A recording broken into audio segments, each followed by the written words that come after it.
Hey everybody, can y'all hear me? Welcome to Okashicon Presents Japan Stories with me, Julianne. My name is Julianne with two N's and no E. Why is this important? Because that's how you're going to be able to find my Instagram and my email, which will be coming up later. We hope that you guys enjoy these monthly series that we're starting to do. Did you guys miss us? It's been a week since the big Okashicon, but now we're going to be trickling information to you throughout the month. We have a number of series that'll be popping up once a month, but a bunch of different topics. So my series on Japan stories is going to be a little bit different because it's going to be talking about things that I have experienced in Japan or products that I bought from Japan or things that I know about Japan. So that's why it's just called Japan Stories, because it's going to encompass a whole bunch of different things. Now, I could talk about Japan for weeks and weeks and weeks, but I'm going to try to keep this to an hour each time. Today, I have a little bit of a special topic today. I called it household tools. It's because I thought calling it cutting blades might seem a little bit dark. Mostly we're going to talk about things that cut other things. First, I'm going to be taking you to the Olfa Private Museum, which is a very special place. I know that our director here was talking about how watching all these videos makes them miss Japan a lot. So hopefully today will be a little bit less nostalgic, because this is a place that most of you have not been to and will never have the opportunity to go to.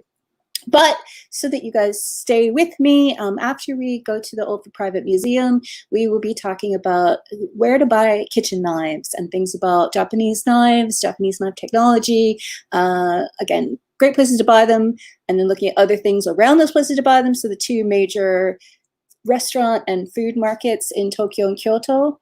So I'm just going to check the chat here. Yeah, Seppi has inherited some Cutco knives, and yet I will be totally honest, I have a knife here that is still in the box after a year because we are so nervous about using it, especially sharpening it, but I'll get to that a little bit later. Let me see what else I have here in the thing to discuss at the beginning.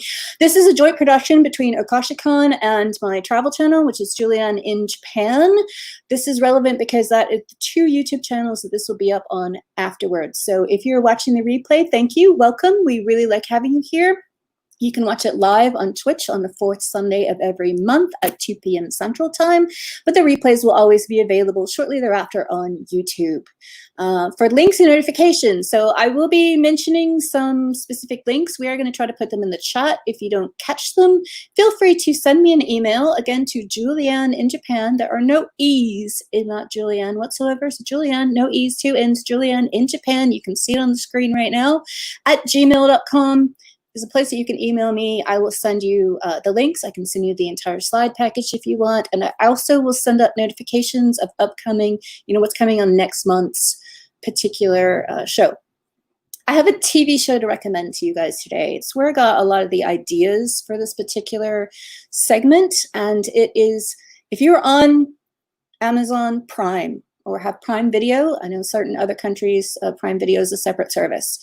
Sorry, for the rest of you guys, this is only an Amazon Prime Video. But the show is called Prime Japan, and it came out, I want to say 2018, maybe late 2017. I don't quite exactly remember, but it is a series of a guy who's the narrator, and that's all I'm going to say about him. There's a guy who's a host, and he's going around Japan just talking about things that are Japanese. And one of the episodes was specifically about how Japanese innovation takes products that maybe exist somewhere else around the world and upgrades them. And I remember watching this, and they were talking about the mechanical pencil, or as they call it in Japanese, the sharp pen. So the sharp pencil. The things that Japan has done to take a normal invention like a mechanical pencil and make it awesome is more than I could talk about. So go watch Prime Japan, watch the entire thing if you want.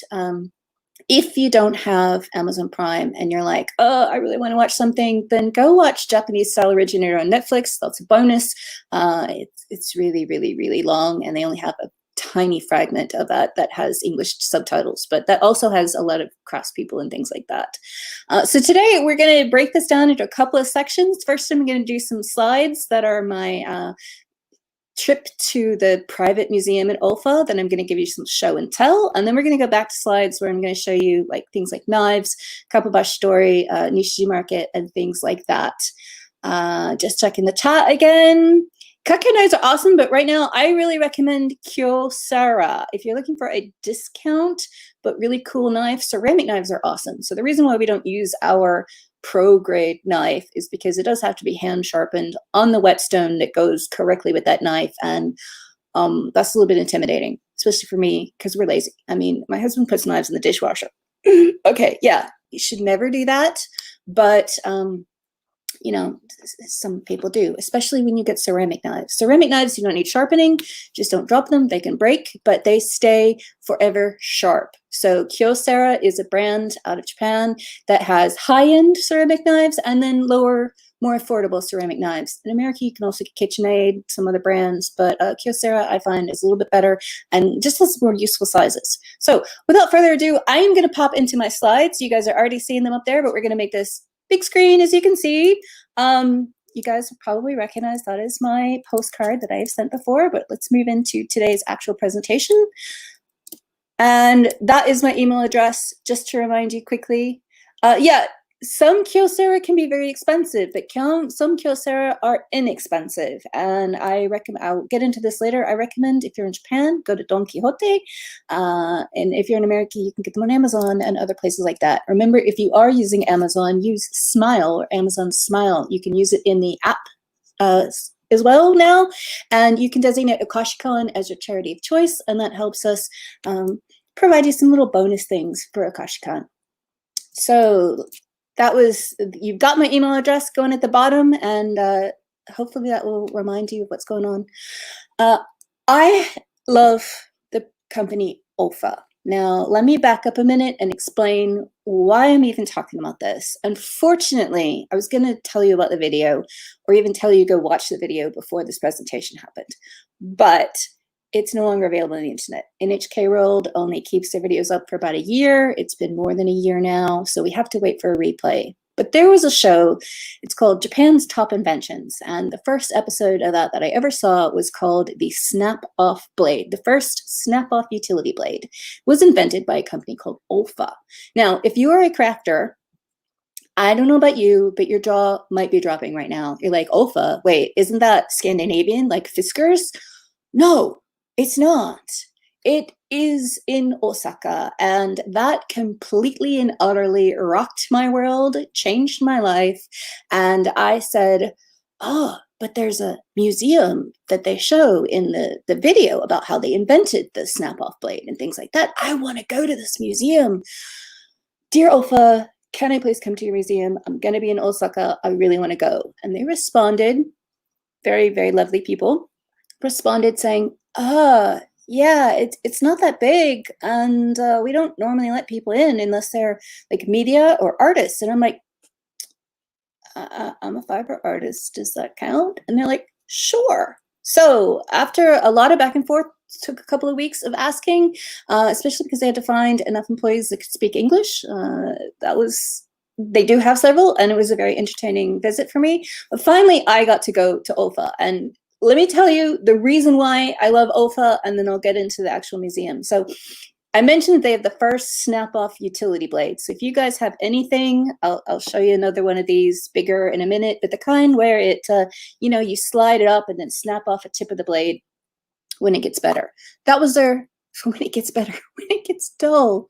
That was their primary invention. So what it was is in the 1950s, there were two young men who were in the Osaka area, and they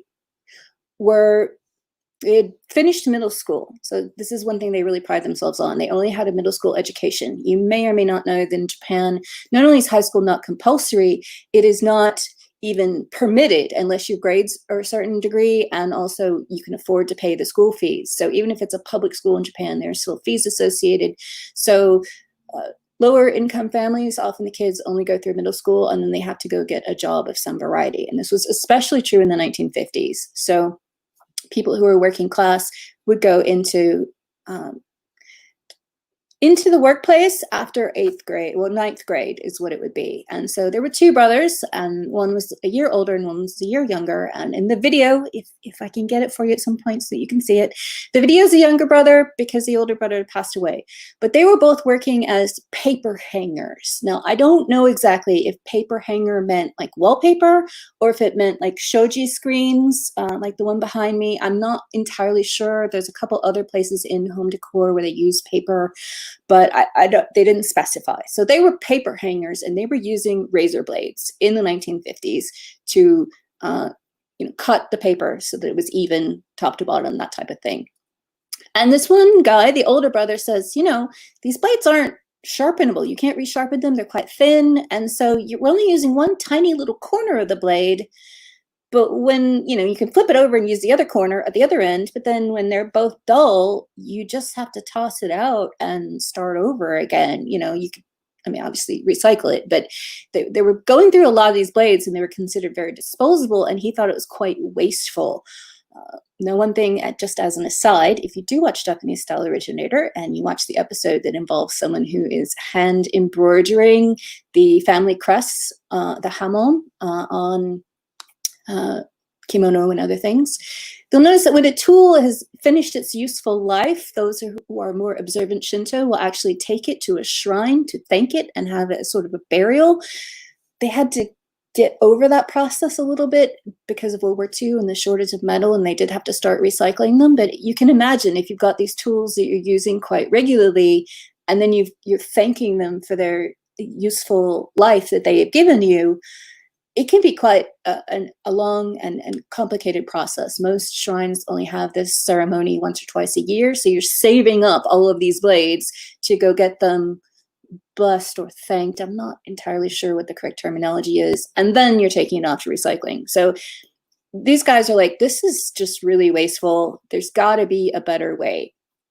And so I'll get into the fact that he invents the snap-off blade because of that. But for me, I didn't really know that about Olfa. I didn't know anything about snap-off utility blades. I thought they were made by, insert the American yellow-handled thing. Yeah, you know the brand. I'm not going to say it out loud. I thought that it just came from somewhere. I didn't know where. This is obviously from the 1950s. Oh, gosh, I have got my smoke alarm going off. Sorry about that, y'all. There is nothing I can do. You blame my husband for that, so this can be a little bit annoying. Sorry. Where I know Olfa from, though, is as a textile artist, I know the rotary cutter. This was invented in the late 1970s, and the self-healing mat that was invented to go with it. Guys, if you know anything about cutting fabric, you know that this completely revolutionized the way we make quilts and the way we make clothing now at home as home sewers. If we don't have the big die cut things, having a rotary cutter is just completely life-changing as opposed to cutting things out by hand with little cardboard templates and things. So I always knew Olfa as, I'll show you here, the green cutting mats and the little yellow rotary cutters. And I was just like, can I go there, guys? Can I go there? That's really awesome. So again, I did. I got to go to the private Olfa Museum with my husband. I'm just going to show you here. First of all, it's a little bit funny. I would show you the welcome because they have this cool mascot. She's really cute. They don't have any merchandise for her. I will buy merchandise for her. She's really adorable. The other thing is, my surname is Crute and my husband's isn't. So we kind of think it's funny when we get the Mr. and Mrs. Crute because, he is Mrs. Crute now, right? Forget what his real name is. The next photo on the right there is just this wall of all of the currently extant Olfa products. Those panels actually slide and there's more products behind it. And I was just drooling. I don't know if y'all are a tool geek or a stationary geek or any of those things, but for me, I was just like, this is heaven, right? This is a holy pilgrimage location for me to be able to go to Olfa. And I would have been happy right there. But we actually went to the tiny museum. Now, I just want to point out, this is quite a small little museum. It's all in one big conference room. So the wall panels with all the displays, that was in the same room as these little smaller panels. So, okay, display cases. Let me use my English here. So I just came from Japanese class, so sometimes my English goes away. So if you look at the items on the right-hand side, these are just some of the products that have been in existence, and they have a very large case when you first walk in the building. That is all the products that they have that are on the market now, and some of the products that have been on the market in the past. So again, you walk in the building and you're just drooling. You just, oh, I'm just like, look at all those rotary cutters, all those sizes, look at the crinkle cutter, look at the, oh, okay, let me calm down. On the left-hand side of this slide is the first snap-off blade cutter from 1958, I believe that is. It's rusty. Like, obviously, this was sitting in a drawer for a long time before they decided to put it into a display case. So, you know, that's cool. That is the highlight. This showcase of this museum is this one thing here. And if you guys are bored now, then I'm sorry, because it doesn't get much more exciting. But remember, stay tuned. We're going to be getting to other places. I'm just going to flip through some of the other things. So the photo on the left here is what I brought back from the Olfa store. Yes, I totally agree with you, Lister Kenny Cosplay. One cutter to rule them all. It is the rotary cutter. And end of story. You can argue with me until the cows come home, but the rotary cutter, if I had to give up everything else, I would keep a rotary cutter, and I had different blades for paper and plastic and everything else. Just change your blades, keep your cutter, the end. But see how there's this giant snap-off Olfa thing, like the snap-off blade, it's huge. That thing is like 6.5 feet tall. You know how Japan absolutely loves their mascots and their giant plastic versions of tiny things. So again, I thought this was like really a geeky dream. So once again, this is just another angle of that first original blade cutter. I'm going to walk you around the museum in a clockwise direction. So this is in the middle. We're going to go around and then see the other side. There's not a whole lot to it. But again, if you're a geek like me, oh, I think we spent 4 hours there just talking to them. It was so cool. This is the evolution of the development stages. So it did take 2 years for him to develop this particular snap-off blade. He had to get the tensile strength of the metal correct. He had to get the angle of the blade correct so it would snap off easily. He had to get that slide function up so you could advance them easily, but it wouldn't slide back down on you. You know, when you get a lipstick and you're like twisting it up, but then you've left it in the bag and all of a sudden it's slid back down again. You know, he got around that. So once you clicked it up, it's staying and it's solid. But it took 2 years to develop what we think of as a very simple product. But obviously it's not very simple. I will say, I asked them about the rotary cutter. I said, okay, you've got all this stuff about the invention of the snap-off blade. That's cool. But where's the invention of the rotary cutter? We got 5 staff members in there and they're all like, probably has something to do with pizza cutter. And it's like, but okay, so how did you invent the healing mat? I'm like, well, you know, you need a healing mat when you have a rotary cutter. They didn't know, guys. They didn't know. I want to know. I want NHK to go back and make another video about the invention of the rotary cutter because that's important. And I got priorities.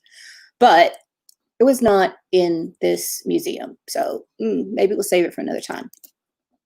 You go to the other side of the wall, and basically the other side of this museum is just how Olfa products are made. So this is an example of, you know, some snap-off blades in different forms.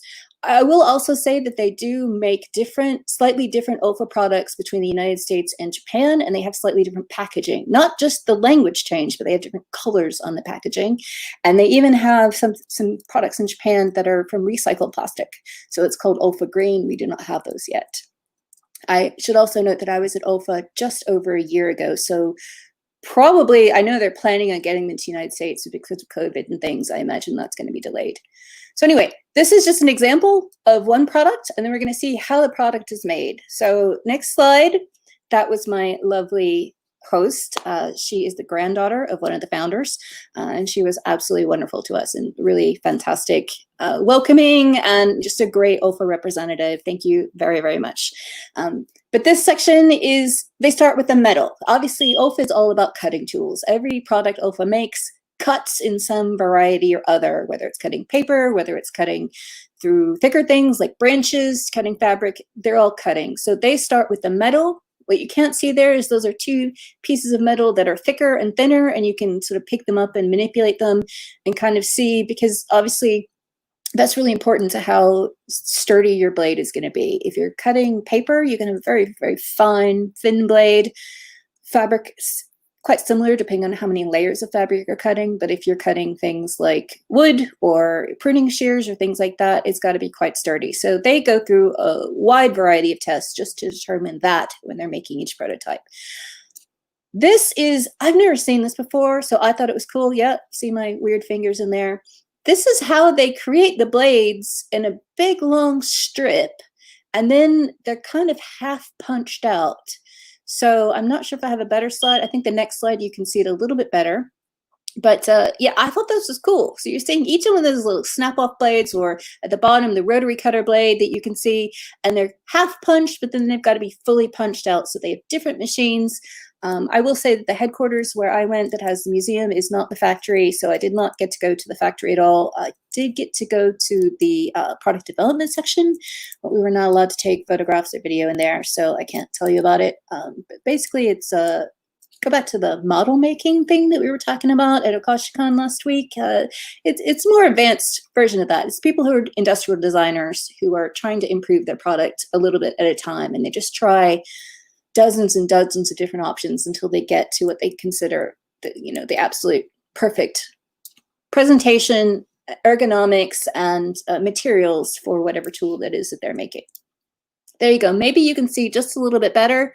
If you look, I'm looking at the lower right-hand corner in particular, which is where the rotary blades, you can see the outline of them, but you can also see the punches where the little holes where it feeds it through the machine. Obviously, if you look kind of in the middle there, you've got some of the snap-off blades, and then on the far left at the top is some of the, well, in America we call them X-Acto knives. The rest of the world would call them a scalpel, but Olfa makes some things like that, and I will show you some in a minute. Let me keep an eye on the chat. Everything is fine. Let me keep an eye on the time. Everything is fine. Good job. Okay, again, we are moving down the line, and this is just an example of some of the photos on the walls. These are all in Japanese and English, so you can get an idea of, the various processes that are involved in manufacturing. I know this slide's not very interesting to you, so I'll move on. This I thought was really cool because these are all samples of the different types of plastic. So you've got different hardnesses of plastic. You've got, some plastic's recycled, some plastic is shiny, some plastic is more malleable, some it is, quite dense and you can bang it and drop it and everything else. Some plastic coats metal better. So that'll be important when we get to the scissors section next. So that, again, to me, I thought was really interesting. You guys may have glazed over right now. Yeah, it does look like candy bananas. Actually, what's really cool, and maybe this is something that I'll talk about at a future Japan Stories, is if you go to the Gundam base in Tokyo at Diver City, the giant Gundam store, they have all the different plastics that they make Gundams out of, and then they have a model of the Gundam model making plant. And in fact, we got a model of the plant model. Very Inception there. But yeah, you can actually stick your hands along these plastic, and you learn more, I think, by touching it than you do by looking at it. So again, I'm going to go pretty quick because you guys aren't going to get anything else through here. This I thought was really cool. These are the tools still on the sprue. So again, going back to the Gundam reference, if you've ever put together plastic models or Gundam and you see them still attached on the sprue, that's cool. But this is metal that has then been dipped, and then it's got to be cut apart and polished. And I had never actually seen anything like this in person in my life. Like, I cognitively knew that's how they would make things, but I never really got to touch the bits of it still attached to each other. So I can tell by the lack of response that you guys are not as excited about this as I am. So sorry about that. I did tell you I'm a total otaku.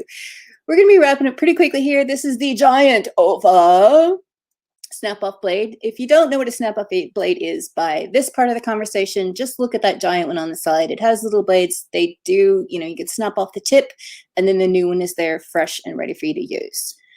And this was the people who went ahead and were our hosts. We had a long time sitting down talking to various members of the marketing department, the North American marketing. Two of those people were specifically from the North American marketing. I'm going to switch now back to the main camera and show you some of my goodies. that will hopefully explain a little bit about things that are different between Japanese OLFA products and American OLFA products. So if you're an American crafter of some variety, you probably have, you know, these little green mats. And in fact, sorry, I got to reach down a little. Even when I was in Australia and I was buying cutting mats, this is a little mat that also has an ironing board there. So this is great for quilters on the go. Even that's got an OLFA mat on that side. So I have tried other brands. I do not like them. I've tried pretty much every other brand that I know of. I've tried the ones that are for artists in the art supply store. I've tried that other Scandinavian brand that makes cutting tools. That one doesn't self-heal properly. So I absolutely say, yeah, it's great for applique. But again, I have tried every type of cutting mat there is. I've tried the Daiso ones, I've tried cheap ones, I've tried expensive ones. OLFA is it for me, 100%. But I have the enormous OLFA mats, right? And they're like permanently stationed on my cutting table. They're glued down. They're not going anywhere. I still have loose ones. I can see them right now. You can't. Haha. Sorry. But what I didn't know, those huge, enormous OLFA mats, they don't sell in Japan. Why? Because apartments are tiny. So even people who are making huge quilts, usually making them in small houses. So we saw this particular product, and my husband went nuts for it because it folds down to A4 size, but then it opens back up again. So this is the most popular size of rotary cutting mat sold in Japan because it folds down, and it's great if you have a tiny little Japanese apartment. You can put it in your bookshelf, you know, just leave it there with some magazines. It's out of the way. It's not the enormous ones. I thought, what am I ever going to use this for? Honestly, it sits right here on this computer. So when we come to my crafting videos, which I'm going to be starting to do in the near future on a Monday night, I don't know exactly when we're going to be starting them, sometime in August. If you guys have a Monday night of the month that you prefer, first, second, third, fourth, probably not fifth, let me know. But yeah, when I'm doing my crafting videos, I have that, and the camera is pointing down at the OLFA mat, and it's perfect for this tiny little desk that I have. So I really thought, hey, who needs a tiny mat? But the answer is me, you. Everybody needs a tiny little mat. But these, not available in the United States because they think all our houses are enormous. And by Japanese standards, they are correct. Let me show you some more cool things. Oh, here's one. This was a brand new product when I was in Japan a year ago. So it's been out for a little bit longer now. It is a child safety snap-off blade. So let me see if I can get close to the camera. You advance it like this.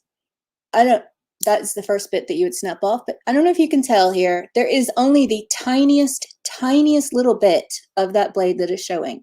So this is a snap-off utility blade for small children.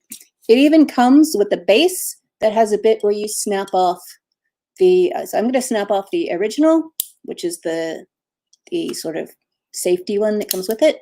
It just snaps very simply, and then it's secure inside here. It requires a parent to take a screwdriver to open it up to get these used blades out.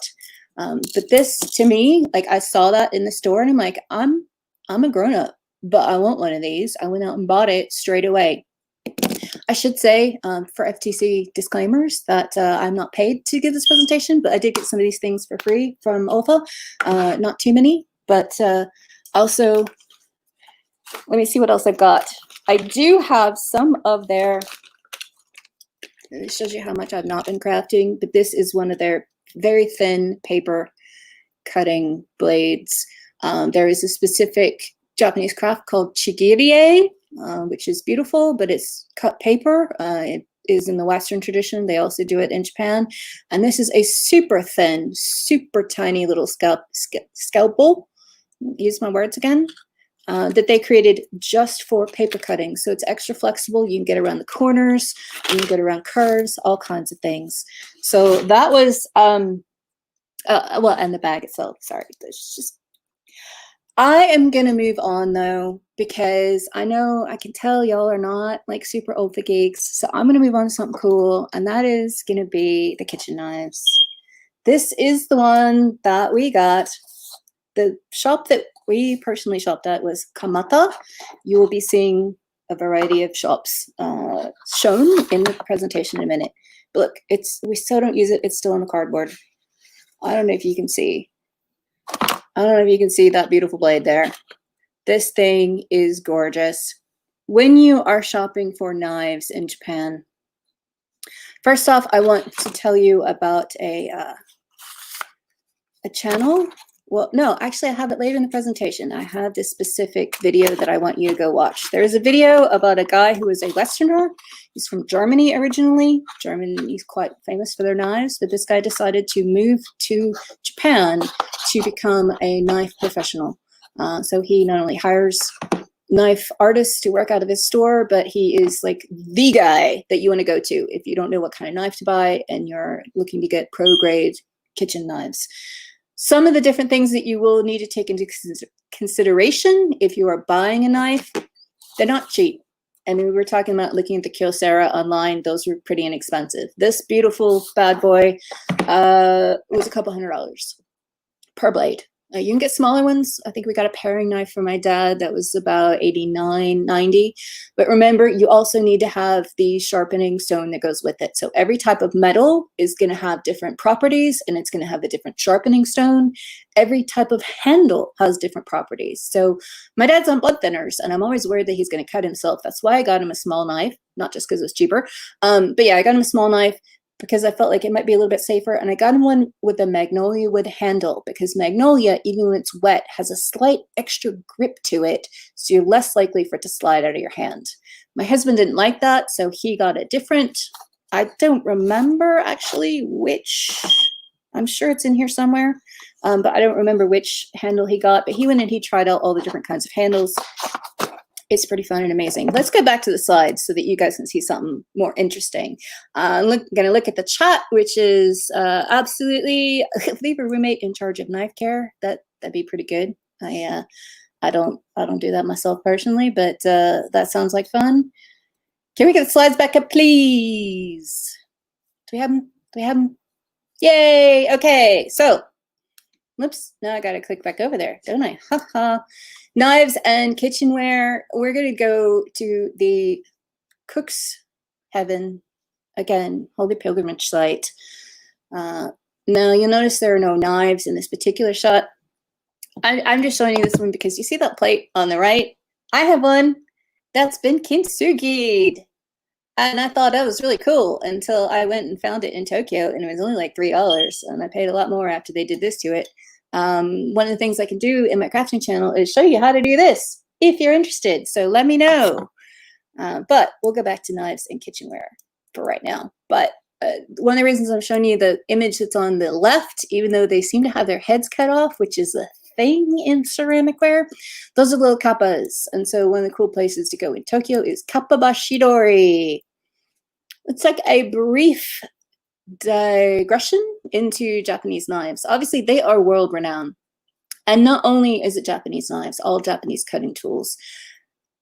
A lot of people in America think of German. They think of Henkel. They think of some of the other German and Swiss companies. But honestly, Japanese knives are at least on par, if not better. They really are phenomenal quality. And I will even say things like, I can't even remember the words, but like nail clippers. There's a word for whatever that whole collection is, and I cannot remember what it is. But nail clippers, you can go to Daiso and get nail clippers for $1, and I guarantee they will be the best nail clippers you've ever had in your entire life. They are that phenomenal. The precision of cutting is so incredibly accurate. You don't even have to file your nails afterwards. So Japanese knives, the term is actually far more encompassing than just knives. I'm talking about scissors. I'm talking about, pruning shears, talking about utility blades. Every cutting product from Japan is going to be at least as good at the cheapest level as some of the medium range things are here in America. So whenever possible, buy Japanese because it's phenomenal.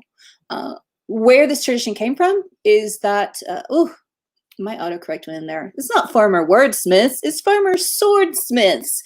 So you may not know that the Meiji era came with the restoration of the emperor in 1868. And one of the things the emperor did was he banned the wearing of swords, because at that time, the samurai class or the noble class would go around, walking around, wearing swords all the time, even in the 19th century, getting into fights, causing all kinds of havoc, even though, you know, they'd had guns in Japan from the late 16th century, but people, you know, it was very much a status symbol to go around wearing swords, even during times of peace. And these swords got very elaborate. Some of the hilts were amazing. I mean, they're works of jewelry. So the two different types of swordsmiths, whether they were the decorative kind or the more brutal cutting kind, they kind of split, and they either became jewelers or kitchen knife makers. A video that I would have shown you, but again, NHK World has taken it down. Keep an eye on Tokyo Eye 2020. I know Lester County Cosplay has been watching it. When you get to an episode about Narita, the town, my friend Lisa Wallen did actually get to go watch a sword maker who still does sometimes make swords, but you know, you can buy custom-made kitchen knives from them. I will say a very brief thing about Japanese swords right now. There are still a handful of traditional sword makers that are still in existence. They have kept the craft alive, but no one in Japan really buys them. And in fact, tourists don't really buy the expensive ones either, because you have to have a special license to take these handmade katana out of Japan. So if you want to buy a handmade katana, and these things are, you know, $10,000 and up, there is a once-a-year trade show in San Francisco. So they'll be making their swords all year round. They will pre-export them into San Francisco, and that's where you can go to buy them. I'm not going to talk a lot more about katana in this presentation, just because, again, the ones that you can buy without a license are not really good. They don't have real blades on them, or a variety of other intentional flaws, so that they get around the export restrictions. If that's something you're really interested in, I can find out more and tell you about it. But, you know, that's not what we're talking about today. I will say the Japanology Plus. Again, I know some of you guys have been watching Japanology Plus. There was an interview about 2 years ago with this guy who, like I said, kind of quit everything, moved to Osaka to open a knife shop. And it's a whole hour just talking about how knives are made, how knives are sold, how you choose your best knife. So I'm not going into super detail here, because I absolutely love it. Yes, I totally agree, Lester County Cosplay, that Peter Barakon's voice is amazing, and he has aged very well. I see some of the videos of him from 20 years ago, and he actually looks more Japanese as he gets older. He's not, he's English. But yeah, I find he gets to be a much better presenter. Hopefully I will be a better presenter in 20 years as well. But yeah, Japanology Plus, unlike most of the rest of NHK's programming, all of it available on YouTube, on their YouTube channel. So you can go into YouTube. You can either click on that. Well, sorry, I don't have that link available, but you know, you can just go into YouTube and search Japanophile knives, and that video will come up. So if you guys are watching this on the replay, go ahead, not only hit subscribe, but add this to save later. Go watch that and come back. But if you're watching it live, I'm gonna give this to you as homework, because it's an hour long and it is awesome. Have I given you the most basic introduction to Japanese knives? Do you have any other questions about knives that don't involve me showing photos?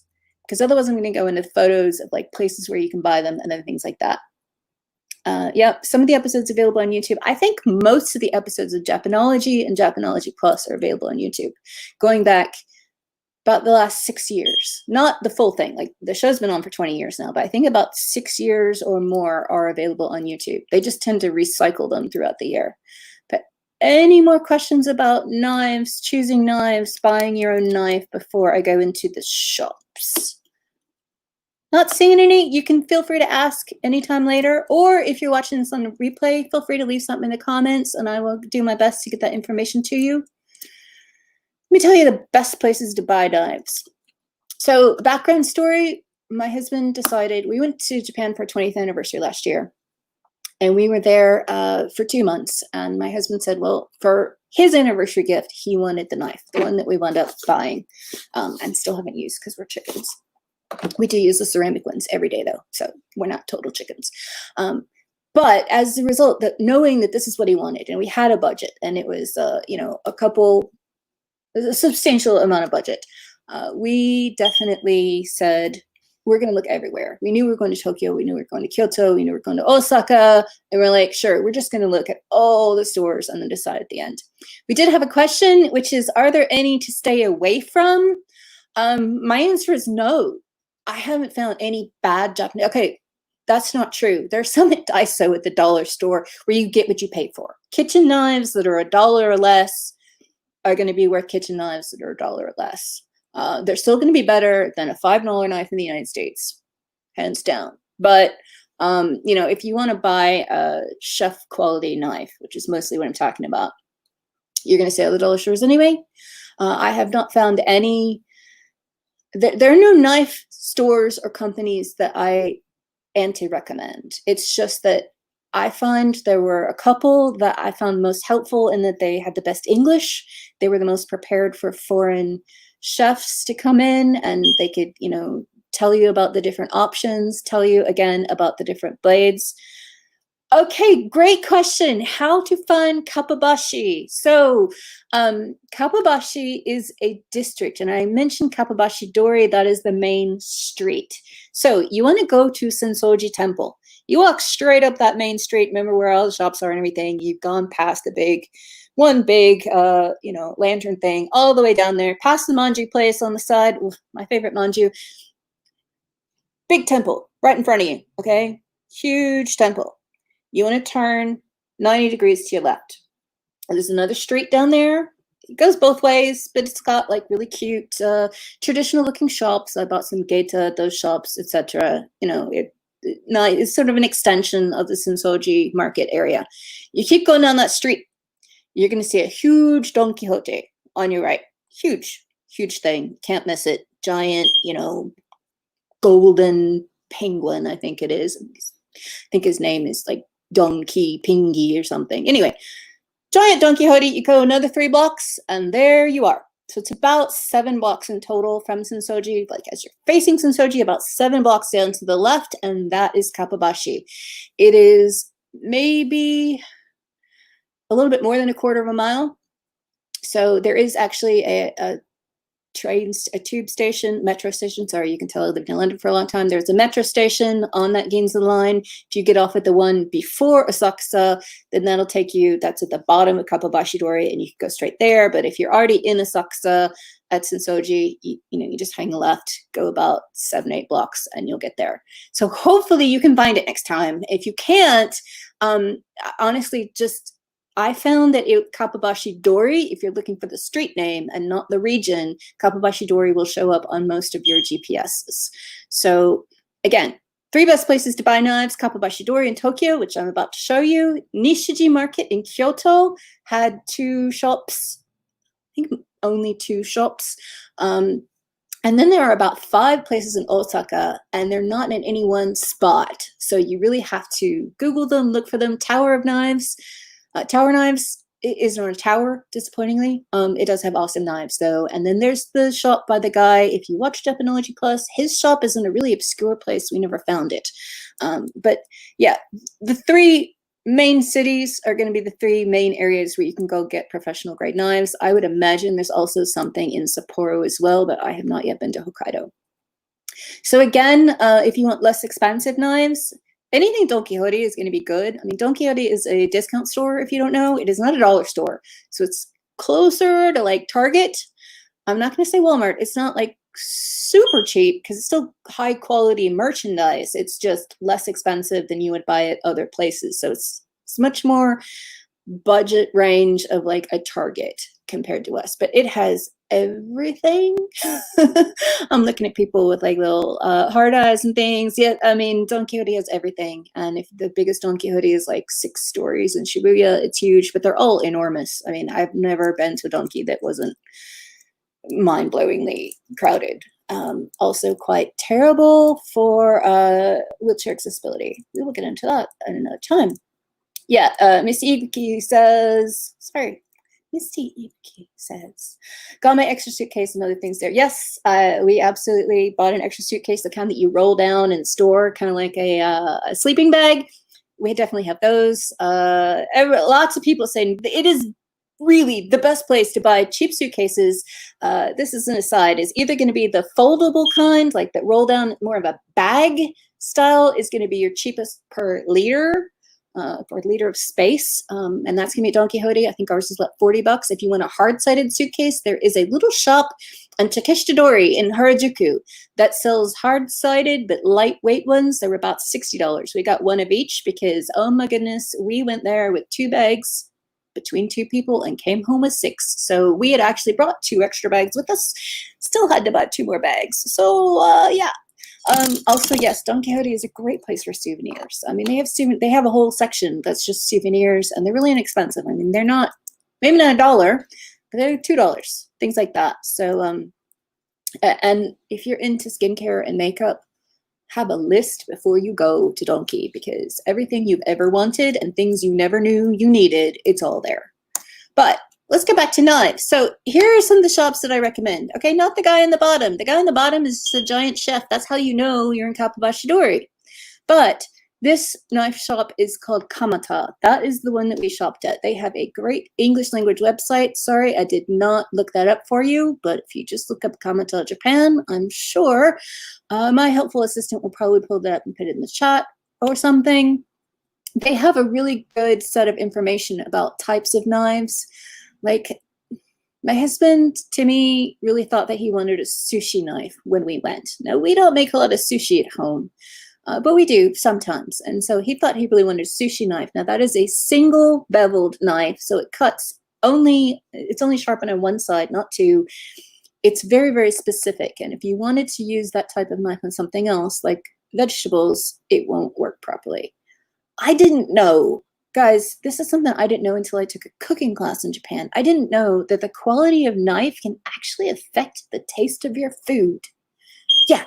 I mean, I always thought you chop vegetables and it's about getting them to the right size, but no, the amount that it damages the tissue on the way through can preserve freshness, can prevent browning, can keep the fish tender depending on what you're cutting.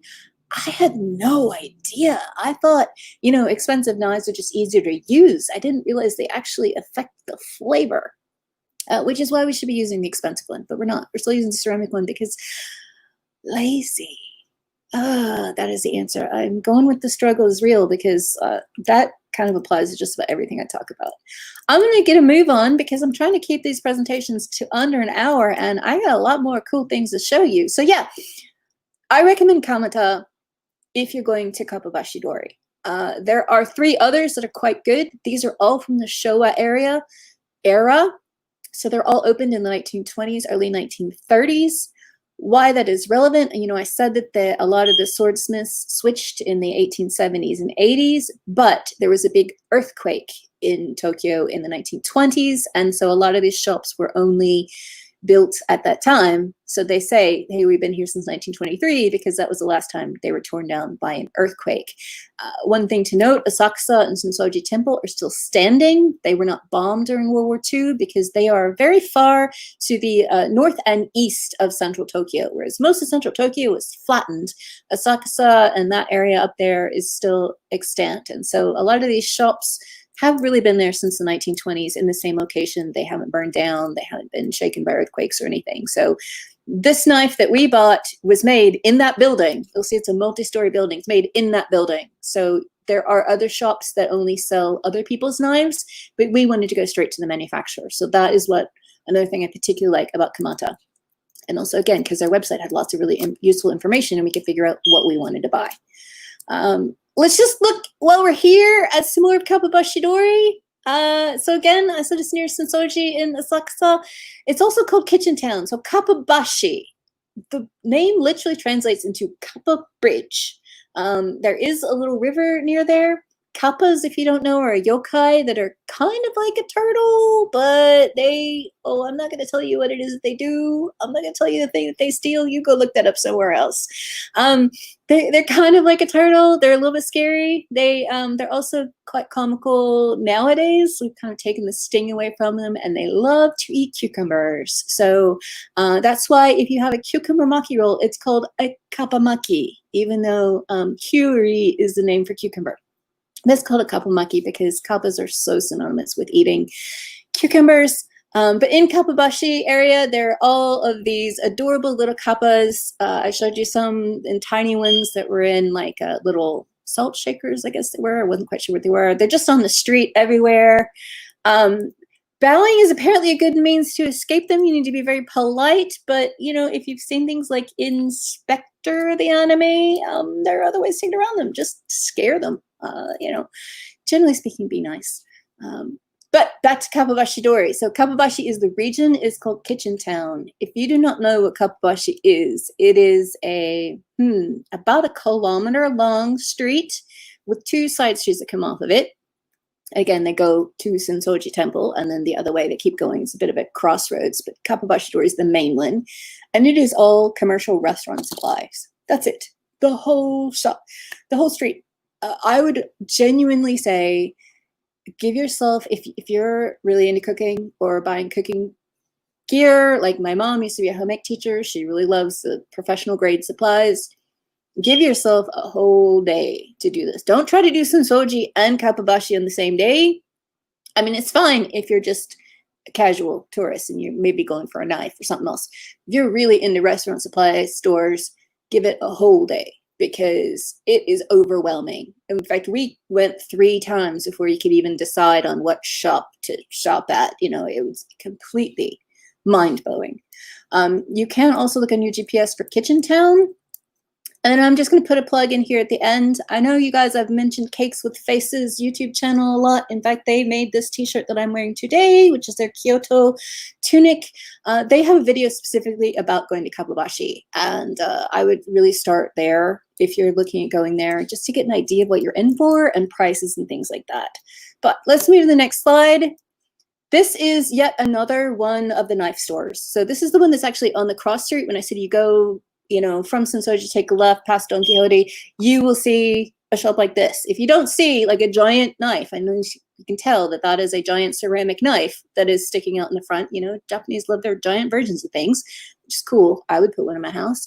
That's how you know you're on the right street. Keep going. There's about another 2 blocks before you get to the main Kappabashi area. But this is one of the knife stores. And again, this is a Kyocera specialist. They do have other knife brands and knife companies, but if you want to buy the top grade Kyocera, there are multiple grades of Kyocera knives. There's the $40 ones you're getting at Don Quixote, and then there's the $200 ones that my parents buy and then give to me because I don't know what to do with. But yeah, you've got white ones all the way through, sort of silvery black ones, and I couldn't tell you the difference. I honestly don't know, but these guys probably can. So you will find some knife stores that just vend other people's things, and then there are 2 that make their own. This is a knife grinding station that is just on the street. So it's a sharpening station just there. Obviously, you have to go into the shop, and they'll come out and do it for you.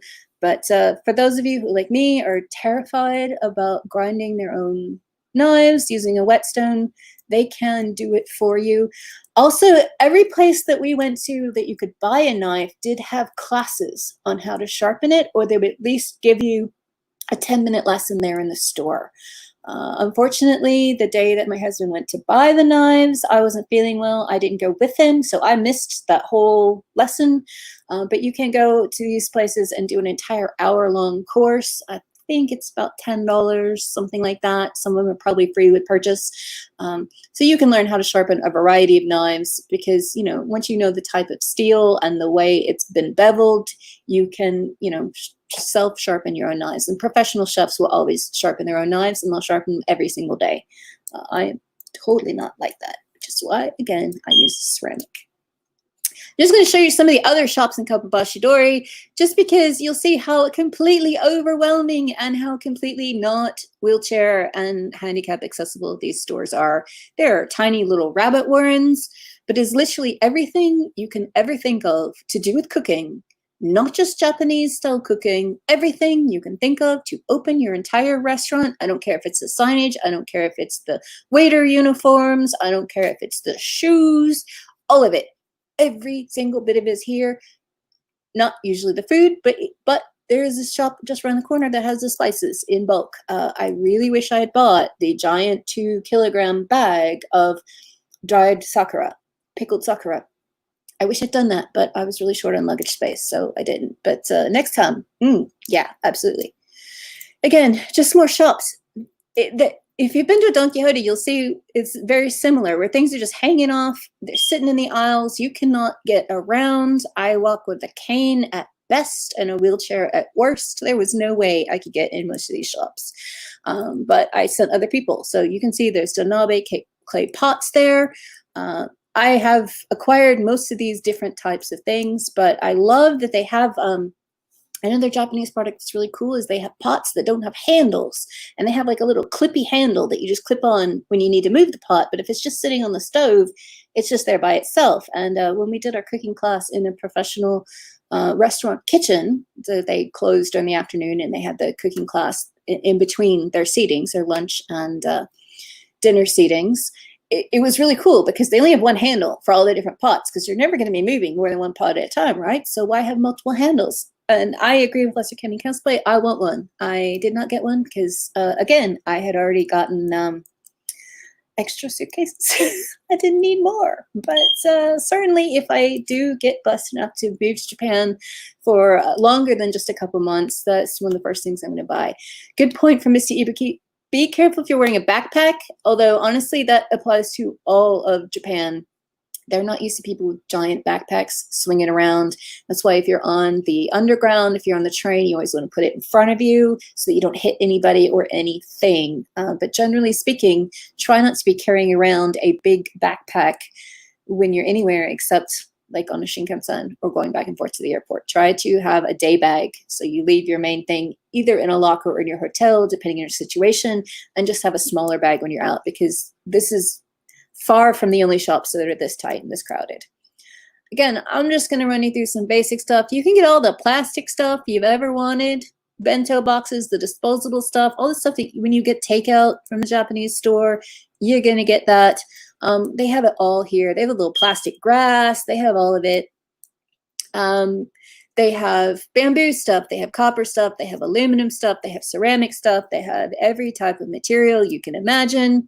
And then this is everyone's favorite part of Kakubashi right now. Yeah, the plastic food models.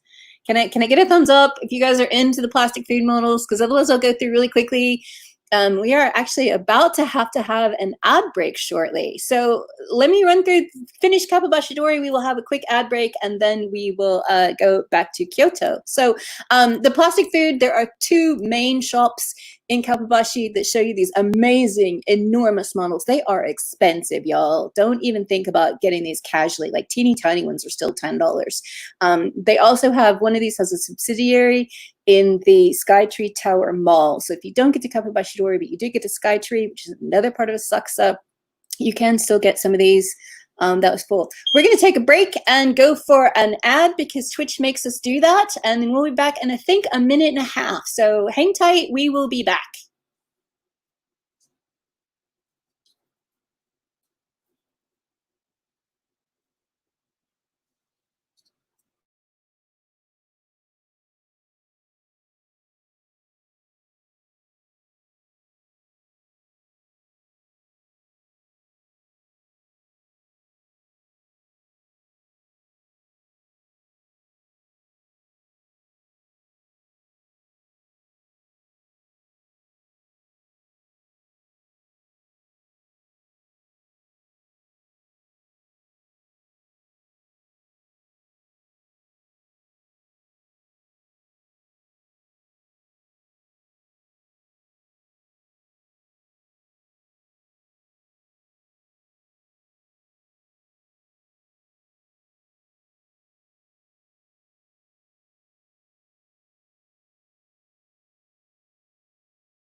User, again, we have mentioned Amazon Prime.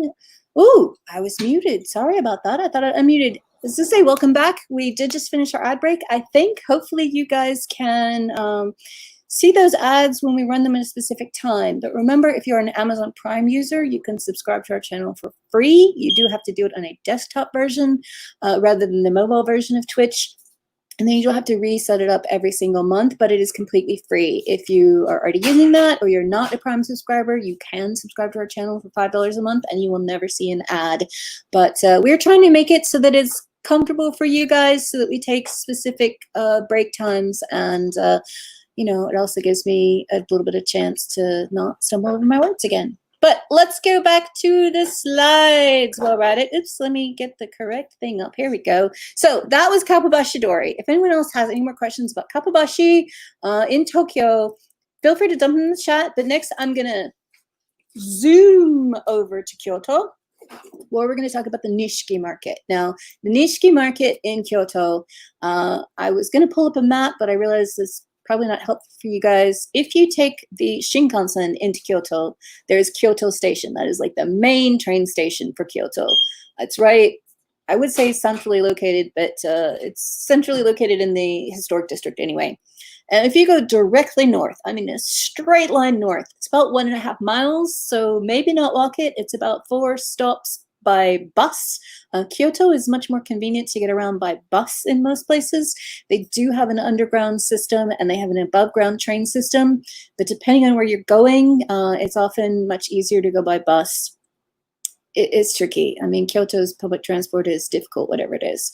But Nishiji Market is directly north of Kyoto Station. Now, I personally, that's where we stayed when we were in Kyoto, which is why I'm going to recommend the Hotel Gracery Sanjo. You may know the Gracery chain from Tokyo, as that's the Godzilla Hotel. So you already know it's a pretty cool chain. It's kind of a mid-range business hotel. I think we got a really excellent deal on it. I'm not even going to tell you how cheap it was because you will cry. So I'm not even going to go there. We got a really good deal on it, and it was in April. So, you know, wow. Go back to my panel that you may have watched about going to Japan, and go look at places like TripAdvisor and Veltra and Viator and Agoda, and that's where you get the cheap deals. But yeah, we just knew. So again, this is our anniversary trip. We also had some friends. It was also their 20th anniversary, and they got a hotel in Gion. Gion is the famous geisha district. It's across the river and just a little bit south of the main train station. And I thought, okay, Gyeon's cool, but I already knew that Gyeon is not very wheelchair accessible. Tiny lanes, lots of hills, and I knew it wasn't be comfortable for me. So I was like, okay, what's another thing that I've heard of in central Kyoto? Oh yeah, there's that market. I had no idea what I was getting in for. So I said, okay, I'm just going to go for a hotel that's near the market, not realizing this hotel is right smack in the middle of the market. So we were there for 4 days. We wound up going to the market every day for 4 days. And in fact, it was the 4th day before we found the food, which is terribly embarrassing because it was famous. So, you know, if you've been to Tokyo, you know that there was Tsukiji Market, and now they have Toyosu Market, which is where the fish is, and Tsukiji still has the vegetables, although they're looking at maybe remodeling that, moving that too. I'd heard Nishiji Market was like the Tsukiji of Kyoto. It's totally not. There is just one wing of this market that has food. Now, that's really cool, and I will show it to you, but the knives are in a different place. The knives are in a more central place. So you kind of have to explore the entire market. And again, I could talk about this market for an hour or more because I love it. One of the things I love about it is there are 6 or 7, no, I think maybe up to 12 historic shrines and temples. Yeah, there's shrines, there's temples, there's shrines, there's more. Like, you're just going and you're just walking along, you feel like you're in a shopping mall, and boom, there's a giant temple, including the death and burial place of Oda Nobunaga. So if you're into Warring States period, or you're just into Warring States period anime, it's a very modest gravesite, especially compared to some of the other Warring States generals' gravesites that we've been to. Yes, I have a thing for Warring States grave sites. I think for grave sites. Or Fate. Yeah, if you've watched Fate, also Nobunaga, one of the characters you can summon in that one. But yeah, Nishiji Market is a place where you could spend days and days and days and not see any of the rest of Kyoto. Obviously, don't recommend it, but it's possible because there's that much to keep you busy. Let me show you some of the food. So there were 2 knife places in this market. They weren't ones that made their own knives, so we looked at them. They had some really nice information about like the different types of wood and what they were useful for. So I recommend picking up the flyers. But we just didn't choose to shop from there because we wanted to buy directly from a manufacturer. However, if you're only going to Kyoto, absolutely, these knives are perfectly good quality, and you know, there's nothing wrong with buying from their shops. These were a little bit more expensive, probably just because the real estate in Nishiji Market is more expensive rent or ground rent. Now, this market has existed since the period immediately after the death of Nobunaga, so the very early Tokugawa era. I know there's one shop that I went to that said they'd been in that same place since 1615, and that they were there by, you know, shogunate warrant, or like we would say the royal warrant in the UK, but they were, you know, the official tenugui shop. So that's like kitchen towels and printed cloth shop of Ieyasu Tokugawa. Now, obviously, this market has burned down. It's had earthquakes. It's been rebuilt a bunch of times. It doesn't look like, it's not the same shop that's been there for 400 years. They've just rebuilt it on the exact same site. But yeah, Nishiji Market, absolutely phenomenal. Everything you could want, you know, round one, movies, so many food options, so many food options. That's another thing that I recommend when you're staying in Kyoto. Stay someplace that's got restaurants around it, because if you're in Gion, those restaurants in that immediate area are going to be pricey. Whereas if you're staying in Nishiji Market, there's ramen, there's gluten-free, vegan ramen even. Recommend that. But engine ramen, I think it was called. But just a little bit of some of the other things that are in Tokyo Market. Yes, there is a shop that had the name, I don't know if this is a shop name or not, but the big sign says "Keep Kyoto Weird." And I went up to them and I said, "See, you mean like Austin?" They're like, yeah, exactly. We like Austin, so we named our shop "Keep Kyoto Weird." It was a very overpriced secondhand shop. Do not recommend it, but they were nice, and you know, they seemed to really like us, so that's cool. They had a giant tanuki there. I don't remember why there was a giant tanuki. Tanukis happen. Also, the bottom right-hand corner, you will see there is someone in a maid costume selling fruit in front of a shop selling wigs and giant anime plushies. I really wanted that giant Yanko-sensei plushie, but yeah, the whole juxtaposition of the weird, you know, food plus drink plus cosplay plus stuff is just so keeping Kyoto weird. I think they were directly across the street from that shop, but yeah, this market, like I said, literally has everything. Lots of J fashion, lots of other things, but today we're going to focus on the knives. So you'll see here that the shop on the left-hand side is also the same shop that I have in smaller on the top right. That is the most recommended knife shop in this market. Again, we went in there, we spoke to them. They spoke very good English. There was no problem. But they were a dealer that represented other knife makers. So it just wasn't really, we weren't really feeling the vibe on that one. The photo that I'm showing you on the bottom right-hand corner, this is a completely covered market now. We happened to be in Kyoto when it was raining a lot, and it was never a problem. So, I mean, we'd be out at Fushimi Inari and temples and getting poured on, but when you come back to Nishiji Market, this is all covered. It is what you would now call a shotengai, which is a covered shopping center. If you've been to Paris, they would call it an arcade. Obviously not the gaming kind, but, you know, an arcade. But yeah, the whole thing obviously has been rebuilt in modern days. It's probably the roof was put on in the somewhere between the 60s and the 80s. I don't know exactly, but it's bright. It's lit well at night. There are a couple breaks between big long avenues, but for the most part, you can stay dry. It's a great thing to do if you're caught in the rain in Kyoto and don't know what else to do. So now I'm going to take you. I said that there are 6 different sections in Nishiji Market. There are 2 north and south sections, and then 2 east-west sections. One only goes to the center, and then there's one long one that goes up to the west. That's where the food is. Guys, we were there for 4 days and didn't find the food because that was like the last little bit we hadn't gone down. We're like, oh, we've seen this market 100 times.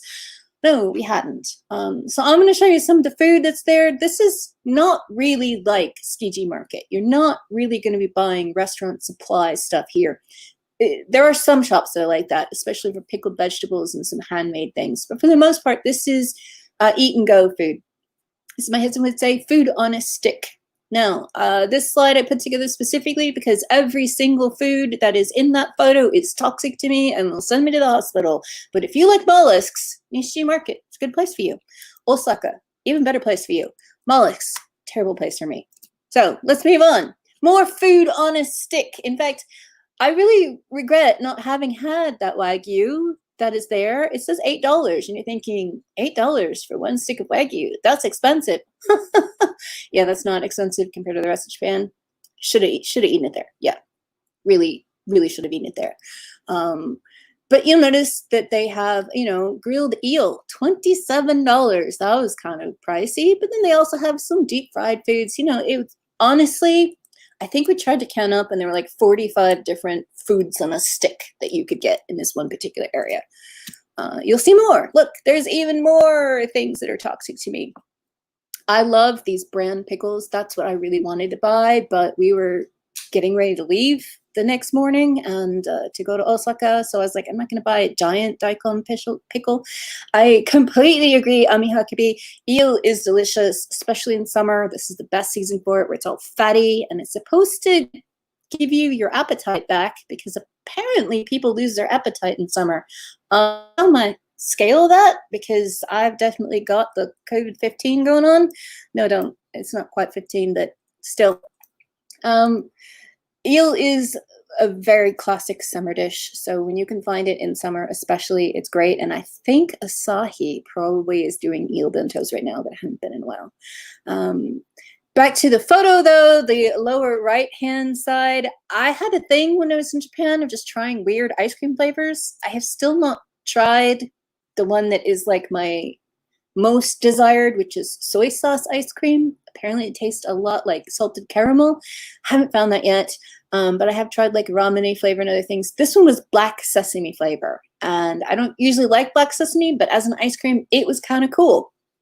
I will also say, so it looks like, because there's all this food on a stick, it looks like you just buy the food on a stick and then take it off and, be eaten while you're walking around the market. No. If you saw my Going to Japan panel, if not, go back and watch it later. If you're on the replay, pause, go find it. It's probably up on the Okashicon channel or the Julian Japan channel if we've gotten it up anytime soon.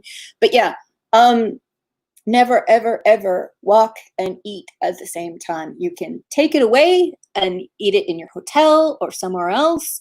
As Mr. Iki says, yes, sometimes they're cold, to take it home and reheat it there. Often they'll have like a little place to stand, just kind of off to the side. You stand and eat it there, and they have a little trash can for you to put the stick in. Because remember, otherwise you're carrying that stick around all day, because there are no trash cans other than that. But yeah, definitely it's not, I mean, I saw tourists doing it. Everyone sees tourists doing it, but then there are huge signs saying, guys, don't do that. Don't walk and eat at the same time. Please do not be one of those tourists.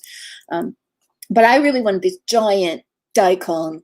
I love Japanese pickles, especially brand pickles. Those are amazing. And yeah, I just did not have time even to eat the whole thing, let alone to take it with me to another city. Lester Kenny Cosplays asked, have I tried the cup noodle ice cream? No, I have not. I did not even know that was a thing. I don't know that I would try it, because if it has like cup noodle seasonings in it, I'm very, very, very sensitive to MSG.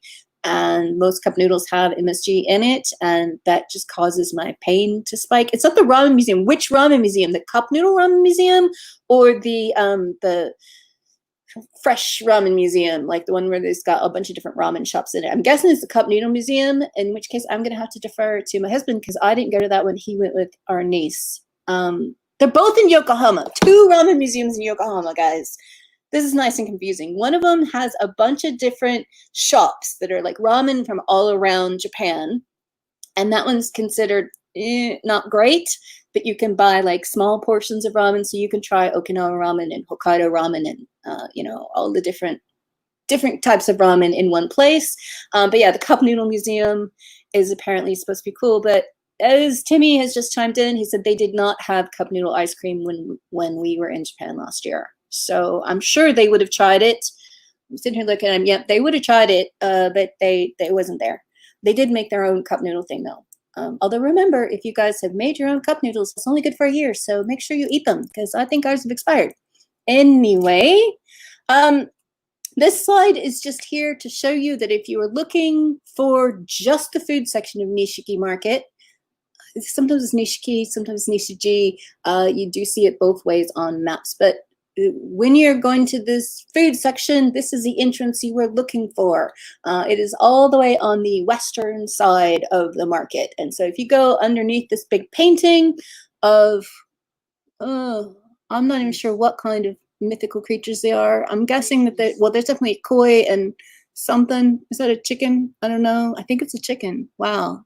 My mom collects roosters. She'd probably like that. But this will be the entrance to the food bit. So look at this painting is of things that you can eat. You'll know that's the section to go into. But you can certainly, you know, find your way there. Once you're in the market, you want to keep working your way to the west. Your GPS will probably work fairly well inside of there. And that is the end of the slides. So thank you guys so much for being here today. I do have some closing thoughts for you. Every month, I'm doing a couple of recommendations on events, books, and channel recommendations, and I already gave you my TV recommendation earlier.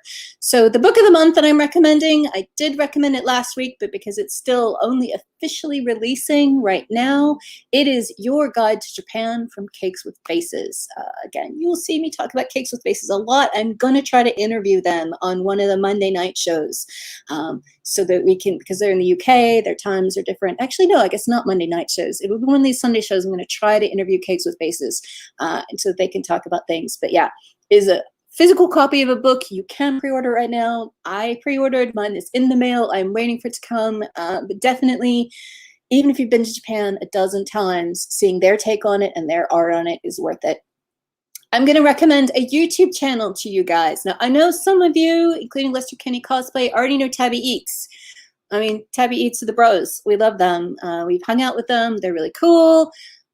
Shinichi of Tabby Eats' best friend is Drew Chappelle of Tokyo Drew. And then Tokyo Drew, which I'm on a lot, like I tend to be a guest on there. So yeah, I recommend Tokyo Drew, but in particular, he has a secondary channel called Shut Up and Eat. Now, I think we have that link here somewhere. I gave a YouTube link earlier for it to go into the chat. But yeah, Shut Up and Eat is a guy who is Canadian. It's Tokyo Drew. He lives outside of Tokyo, actually, in Chiba.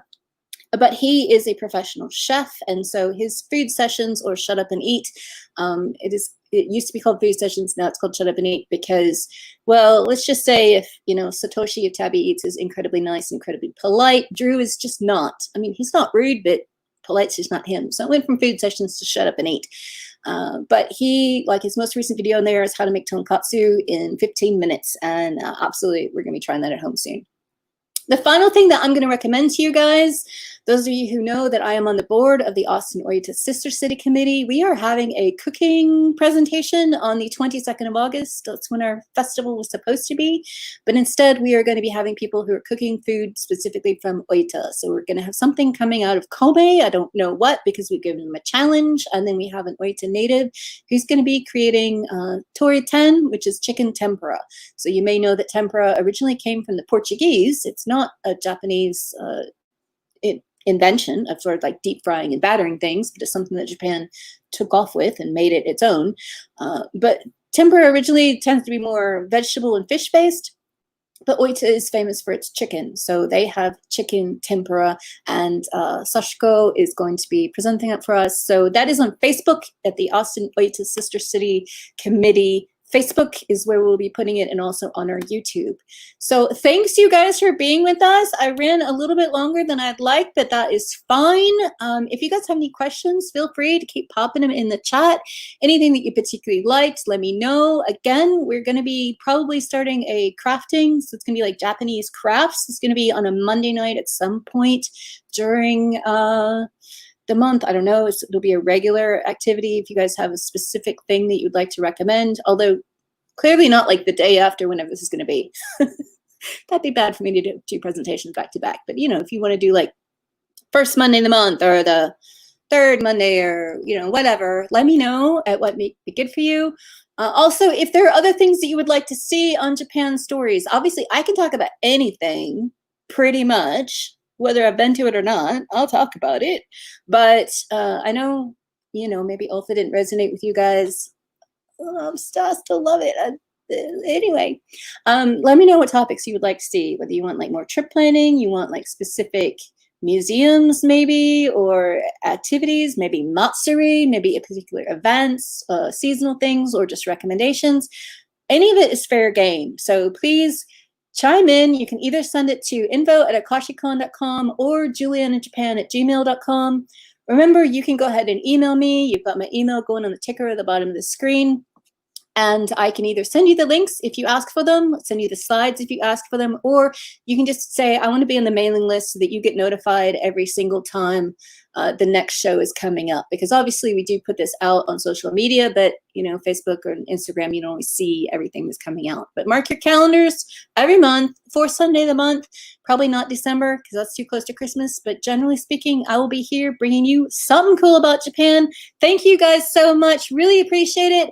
Replay will be available on YouTube afterwards. We're going to probably split it into two parts. Thank y'all so much for spending your Sunday afternoon with us at Okashicon Presents Japan Stories with me, Julianne. Thank you. Goodbye. Presenting the official game of Okashicon at Home, Melwaf, My Exciting Life with a Fantasy Foreigner by Julian Kay. Play as Earth residents or Apika immigrants trying their best to make their dreams come true by working together. You can check it out at arbco.itch.io/Melwaf.